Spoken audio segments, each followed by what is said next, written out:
मुद्दे की बात करो, हमें क्यों बुलाई है? हम अपनी नींद खराब करके आए हैं। कहाँ भेज रही हो हमें ये? हमसे अकेले में मिलो, दोस्ती का फायदा होगा। अब भला तुमसे दोस्ती करके हमारा क्या फायदा होगा? इंदु रानी शरणम गच्छामी होने में ना तुम्हारा फायदा ही फायदा है। तुम इंदु रानी शर्मा को नहीं जानते हो, लेकिन हम तुमको अच्छी तरह से जानते हैं। बहुत दिन से तुम पे नजर रखे हुए हैं। हम समझ चुके हैं, बहुत समझदार बबुआ हो तुम। वो दरियलवा के खिलाफ न, दरियलवा वो तुम्हारा सिद्धुआ के खिलाफ कौन षड्यंत्र है? हाँ, ठीक है, बकवास कर रही हो तुम। इंदु रानी शर्मा हम अच्छे से जानते हैं कि तुम गंगा की सौतन हो। भला तुम्हारा सिद्धू से क्या लेना देना? हमारा लेना देना है बहुत ज्यादा। एकदम सही बात बोले हो। वो गंगा ना हमारी सौतन है। वो गंगा के कारण पूरे गांव में हमको बीवी नंबर 2 का दर्जा दिया गया है और उसको बीवी नंबर 1 का। हम वो गंगा और उसकी बेटी को ये गांव से बाहर फिकवा देना चाहते हैं। और जब भी हम गंगा के खिलाफ कोनो योजना पूरा करते हैं, तुम्हारी भौजी सामने आ जाती है और हम पे पलटवार करती है। हमारी माई को टच भी की ना तो हमारा टच पड़ेगा तुम्हें। वो कहा है ना इंदु रानी, तुम्हें बहुत मजा आता है ना लोगों को इकट्ठा करके तमाशा करने का। तो देखो अपने आसपास लोग इकट्ठे हो गए, लेकिन हमारा तमाशा देखने के लिए नहीं, तुम्हारा तमाशा देखने के लिए इंदु रानी। और तुम्हारा भाई उस सिद्धुआ उससे बहुत ज्यादा प्रेम करता है। और तुम्हारी बुआ और गंगवा ना बहुत सखी सहेली बनी हुई है। उन दोनों की दोस्ती में हमको दरार लाना है और उसके लिए हमको एक ठो साथी की जरूरत है। पर हमको पता है कि दरियलवा सिद्धुआ और झगड़ालू बंदरिया स्नेहवा को तुम पसंद नहीं करते हो, तंग आ गए हो। और हम भी, और कहते हैं ना दुश्मन का दुश्मन दोस्त होता है। इसी बात पे मिला हाथ।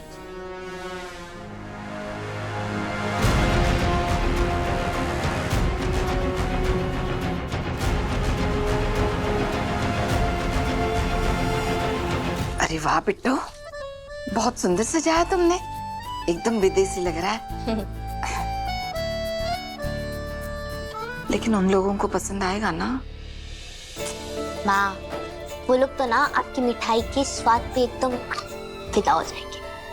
पर फिर भी हमने ये सजा दिया है प्रेजेंटेशन के लिए। अब आप एक काम करिए, सोने की तैयारी करिए, हम ये सब रख देंगे। सुबह जाना भी है।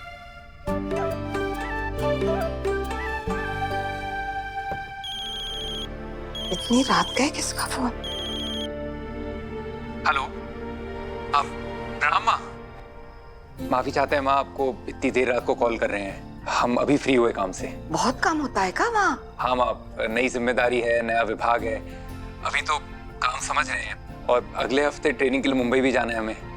ये तो बहुत बड़ी खुशखबरी है बेटा, ऐसे ही खूब तरक्की करो। माँ, हम सोच रहे थे कि ट्रेनिंग पर जाने से पहले एक बार बसनी आ जाएं, आपसे मिल भी लेंगे और हम सोनी को प्रयागराज पहुंचा देंगे साना जी के पास।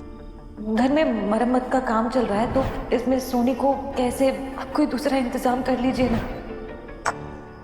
बेटा, दरअसल सोनी ने छात्रावास के लिए आवेदन दे दिया है। ये क्या बात हुई माँ? अपना घर होते हुए सोनी वहाँ छात्रावास में क्यों रुकेगी? आपको पता है वहाँ पर ना सफाई का ध्यान रखा जाता है, खाना अच्छा नहीं होता है वहाँ का। बेटा, सहाना बोल रही थी कि तुम्हारे घर में मरम्मत का काम चल रहा है, मुश्किल हो जाएगी। और फिक्र करने का कोनो जरूरत नहीं है बेटा। स्नेहा बोल रही थी कि वो आवेदन जो दिया है छात्रावास के लिए वो स्वीकार हो जाएगा। ठीक है माँ, हमारे लिए कुछ काम होगा तो बताइएगा हमें। जरूर बेटा, अपना ध्यान रखना। हाँ जी, आप भी अपना ध्यान रखिएगा। घर में काम चल रहा है, नाजी ने तो कुछ बताया ही नहीं हमें।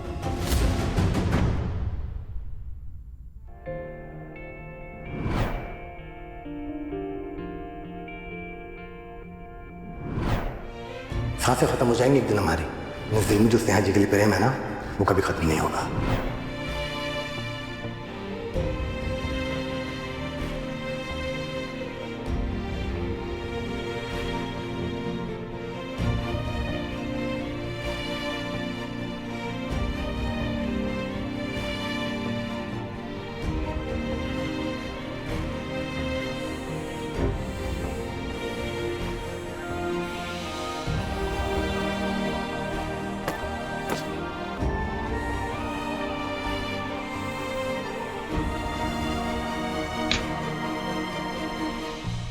नींद भी नहीं आ रही यार।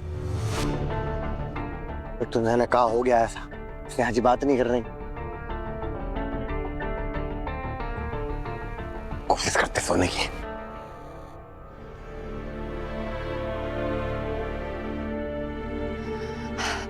अरे सरला, क्या हुआ? कुछ चाहिए था? माफ कीजिएगा दीदी, आपने हमें मना किया था ना कि हम सिद्धू स्नेहा के मामले से दूर रहें, लेकिन जब सब कुछ नजरों के सामने हो रहा हो तो हम नजरअंदाज कैसे करें? देखकर रहा नहीं जाता दीदी। वो क्या हुआ? आइए आप खुद ही देख लीजिए।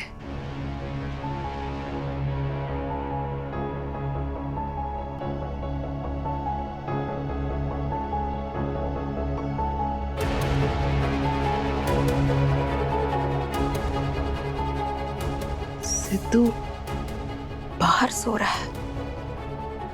जब एक पत्नी अपने पति के लिए कमरे का दरवाजा बंद कर देगी तो वो बेचारा बाहर ही सोएगा ना। दीदी, आप पर उस लड़की का बस नहीं चलता ना, इसलिए वो अपनी सारी भड़ास हमारे सिद्धू पे उतारती है।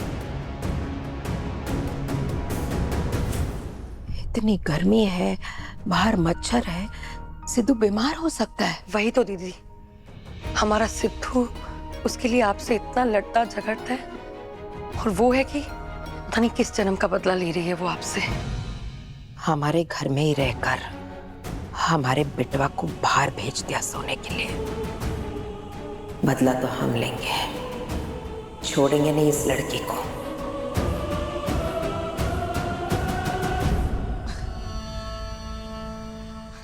अरे बबुआ, इतना क्या सोच रहे हो? इतना बाड़ी उड़ी बनाए हो, किस दिन काम में आएगा? और भगवान हमको लोमड़ी जैसा बुद्धि दी है, वो किस दिन काम आएगा? तुम्हारी ताकत और हमारा बुद्धि साथ में ना गदर मचाएंगे। इसी बात पे मिला हुआ। इंदु रानी शर्मा, हाँ, हमें तेज प्रताप सिंह जो हम चाहते हैं ना वो खुद ही हासिल कर लेते हैं। भले तुमसे हाथ काहे मिलाए हम? तो अभी तक हासिल काहे नहीं हो पाया? सिद्धुआ के कारण। हाँ, वही तुम्हारे रास्ते का कांटा है, वही आड़े आ जाता है। बबुआ, तुम्हारे पास ना ताकत है और हमारे पास बुद्धि। कहाँ कौन सी चाल चलनी है ना? वो महाभारत के शकुनी मामा के बाद किसी को अगर मालूम है तो इंदु रानी शर्मा को। तुमको क्या लगता है तुम्हारे बुआ के इतने बड़े महल में मेहमान की तरह बेबी डाल पूर्वी किसने खड़ी की है? पूर्वी। उसको हम हुआ खड़ा किए हैं। उस महल में ना हमारी दो आंखें 24 घंटा घूम रही है। हमको सब पता होता है वहां पे क्या चल रहा है। तुमको 2-4 और उपलब्धियां हम अपनी गिनवाएंगे, तब तुमको समझ आएगा कि हम क्या चीज हैं। ठीक है इंदु रानी शर्मा, एक काम करो, एक कोई बढ़िया सी योजना लेकर आओ हमारे पास, फिर हम तय करेंगे कि तुमसे हाथ मिलाएं कि नहीं। यही बात ना तुम्हारी हमको बहुत अच्छी लगती है। हम ये चुनौती स्वीकार करते हैं। जा बबुआ, संभल के जा। गंगा, तुम्हारे खिलाफ हम फौज तैयार कर रहे हैं। चारों तरफ से वार होगा और अब हम देखेंगे तुम कहां भाग के जाओगी।